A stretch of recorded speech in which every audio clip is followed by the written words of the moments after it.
కుంభమేళా అనేది కేవలం ప్రయాగ్రాజ్కే సంబంధించింది కాదు. ఆ ఒక్క ప్రదేశానికే పరిమితమైన సామూహిక ఉత్సవము కాదు. అది ఈ దేశమంతటా విస్తరించిన అత్యంత భారీ ఉత్సవం. ఈ క్రమంలో ప్రజల క్షేమాన్ని దృష్టిలో ఉంచుకొని పండితులు చెబుతున్న సూచనలకు ఇప్పటికే రాజ్ న్యూస్ ప్రాధాన్యం ఇచ్చింది. పుణ్య స్నానాలు ఆచరించేందుకు తోసుకుంటూ వెళ్లి కష్టాల పాలు కావద్దు అనేదే సనాతన ధార్మికులు చెబుతున్న హితోక్తులు. ఈ క్రమంలోనే కుంభమేళా జరిగే సుదీర్ఘమైన కాలంలో 6 రాజస్నానాలకు ప్రాముఖ్యత ఉన్నా మరికొన్ని ప్రశస్తమైన సందర్భాలు కూడా ఉన్నాయి. వసంత పంచమి తర్వాత వెంటనే రథసప్తమి, భీష్మాష్టమి వంటి పుణ్యతిథులు కూడా ఉన్నాయి. అవి కూడా రాజస్నానంతో సమానమైన ప్రాధాన్యత గల తిథులుగానే ధార్మికులు పేర్కొంటున్నారు. ఆ రోజులకు ఉండే ప్రాముఖ్యత గురించి ఈ స్టోరీలో చూడండి.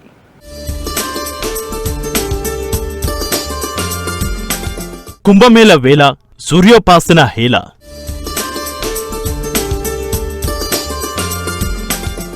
రథసప్తమి రోజు పుణ్యస్నానానికి మహత్తు.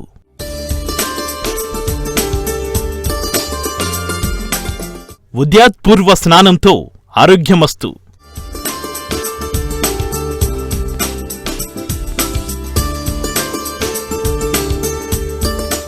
ఈ సృష్టిలో కనిపించే దేవుడు ఎవరైనా ఉన్నారా అంటే అది సూర్యుడే అంటారు పండితులు. సూర్యుని కేవలం ఖగోళ పదార్థమే అనుకుంటే బుద్ధి సూక్ష్మతలో లోపం తలెత్తుతుంది. అలా కాకుండా సర్వసృష్టికి రథసారథిగా పరిగణిస్తే అప్పుడు బుద్ధి వికాసం జరుగుతుందని మనోవైజ్ఞానికులు చెబుతారు. భావన బలిమిని బట్టే ప్రపంచ పోకడలో చైతన్యం ప్రభవిస్తుందంటారు భావకులు. కాబట్టి సూర్యుని ఖగోళ అంశంగా భావించేవారికి భావుకత్వం కరువైపోతుంది.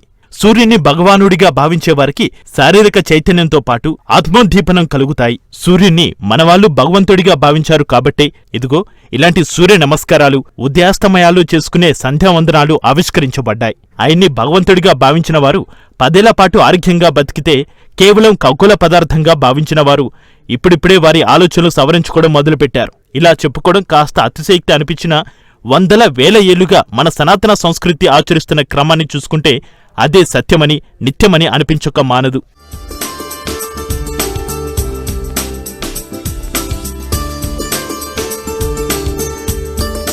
కుంభమేళ సందర్భంగా మాఘపంచమి తర్వాత వచ్చే 2వ రోజునే రథసప్తమిగా పేర్కొంటారు. ఇది సూర్యదేవుడికి ప్రత్యేకంగా కేటాయించిన దినం.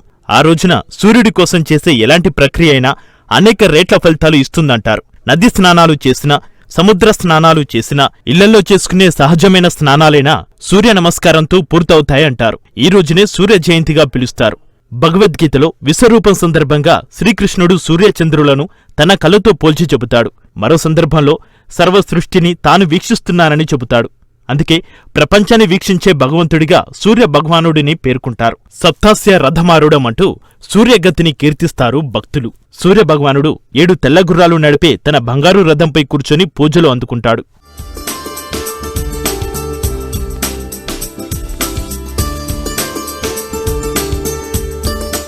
మన దేశంలో సూర్యభగవానుడి కోసం అనేక దేవాలయాలు నిర్మించారు. అన్ని దేవాలయాల్లోనూ రథసప్తమి రోజు ప్రత్యేక కార్యక్రమాలు నిర్వహిస్తారు. తిరుమల తిరుపతి ఆలయంలో రథసప్తమి కోసం ప్రత్యేకమైన ఏర్పాట్లు జరుగుతాయి. అన్ని దేవాలయాల్లోనూ ఇలాంటి ఏర్పాట్లే చేస్తారంటే సనాతన హిందూ ధర్మంలో సూర్యుడికి ఎంత ప్రాముఖ్యత ఉందో అర్థం చేసుకోవచ్చు. సూర్యగ్రహణం రోజున సూర్య ఆరాధన చేస్తే ఎంతటి ఫలితం వస్తుందో, ఎంత ఆరోగ్యం కలుగుతుందో రథసప్తమి రోజున కూడా అంతే ప్రార్థనే ఉందంటారు. ఉదయాన్నే లేచి బంగారు వర్ణంలో సూర్యకిరణాలు నేలను తాకుతున్న వేళ సూర్య నమస్కారాలు, యోగా, ప్రాణాయామం, ధ్యానం వంటి ప్రక్రియలు చేసుకుంటే ఆ సూర్యుడు ఎంత ఆరోగ్యాన్ని ప్రసాదిస్తాడో ధన్వంతరి, పతంజలి వంటి మహానుభావులు చెప్పి ఉన్నారు. క్రమం తప్పకుండా సూర్యోపాసన చేస్తే ఈ జన్మకు సంబంధించినవే కాక పూర్వజన్మలో చేసుకున్న పాపాలు కూడా హరించబడతాయని హిందూ ధర్మశాస్త్రాలు చెబుతున్నాయి. మకర సంక్రమణంతో ఉత్తర దిశగా అడుగులేసే సూర్యుడు మాఘమాసంలో తాపాన్ని పుంజుకుంటూ రథసప్తమితో మరింత వేగం అందుకుంటాడని చెబుతారు. రథసప్తమి నుంచి క్రమంగా వేడిమి పెరుగుతూ ఉంటుంది. వేడిమి పెరగడమంటే సూర్యుడి నుంచి ప్రసరించే శక్తిని మరింత చక్కగా వాడుకునేలా మనల్ని మనం మలుచుకునే అవకాశమేనని ప్రకృతి వైద్య నిపుణులు ఏనాడో తేల్చి చెప్పారు.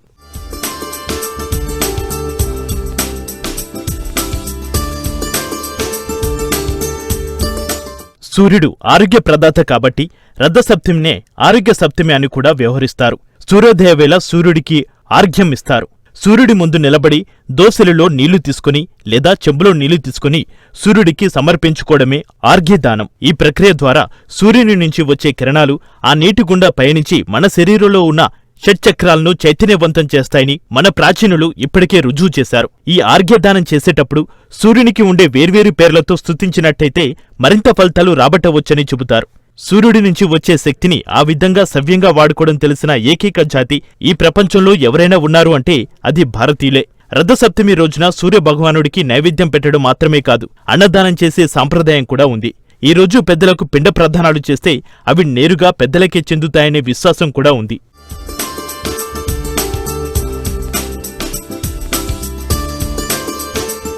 త్రేతాయుగంలో రాముడు లంకపై దండెత్తే ముందు ఆదిత్య హృదయాన్ని పఠించాడు. సూర్యుణ్ణి సంతృప్తిపరిచి యుద్ధానికి అవసరమైన శక్తిని సముపార్జించుకున్నాడు. సూర్యుణ్ణి ఆరాధించిన వారు విజయులై తిరిగి వస్తారని చెప్పడానికి ఇంతకన్నా ఏం నిదర్శనం కావాలంటారు పండితులు. సూర్య సహస్రనామం కాని, ఆదిత్య హృదయం కాని, సూర్యాష్టకం కాని పఠించడం, అది కూడా రథసప్తమి రోజు పఠించడం ద్వారా మరిన్ని అద్భుతమైన ఫలితాలు రాబట్టవచ్చంటారు. అందుకే రథసప్తమి రోజున సూర్యోపాసకులు పెద్ద ఎత్తున కుంభమేళకు చేరుకుని పుణ్యస్నానాలు చేసే అవకాశాలు ఉన్నాయి. మరోవైపు ఇప్పటికే ప్రయాగలో అన్ని అఖాడాల పెద్దలు, సాధు సంతులు రాజస్నానాల కోసం వేంచేసి ఉన్నారు. రథసప్తమిని కూడా వారు ఎంతో ప్రత్యేకమైందిగా పరిగణిస్తారు.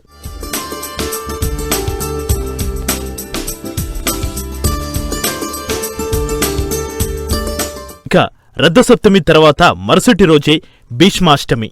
మాఘశుక్ల అష్టమి రోజునే భీష్మాష్టమిగా గుర్తించారు. మహాభారత యుద్ధం మొదలైన 10 రోజుల వరకు భీష్ముడు యుద్ధం చేశాడు. పాండవ సేనను కకావికలం చేశాడు. శక్తి సముపార్జనలో, ధర్మ సూక్ష్మాల పరిశీలనలో భీష్ముణ్ణి మించినవారు లేరంటే అతిశక్తి కాదేమో. భారతంలో ఇచ్ఛామరణం ఉన్న ఏకైక వ్యక్తి భీష్ముడే. అయితే ఆయన 10 రోజులు యుద్ధ అనంతరం అస్త్రశస్త్రాలు త్యాగం చేసి నేలపై పడిపోయాడు. ఉత్తరాయణం వచ్చే వరకు వేచి ఉన్నాడని పురాణాలు చెబుతున్నాయి. మరి మకర సంక్రాంతి రోజునే సూర్యుడు ఉత్తర దిశగా గమనం మొదలుపెట్టాడు కదా, మరి నెల రోజుల తేడా ఏంటి అనే ధర్మ సందేహం కూడా కొందరికి కలగొచ్చు.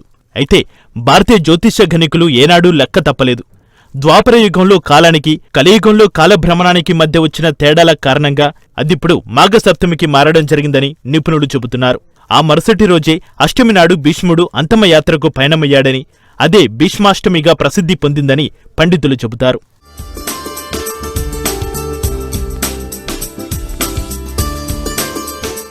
భారత యుద్ధం సమయంలో క్షతగాత్రుడై దక్షిణయానంలో ప్రాణం వదలడానికి ఇష్టలేని భీష్ముడు ఉత్తరాయణం వచ్చేదాకా అంపశయ్యపైనే ఉండి మాఘశుక్ల సప్తమి నుండి 5 రోజులలో రోజుకొక్క ప్రాణాన్ని విడిచాడని చెబుతారు.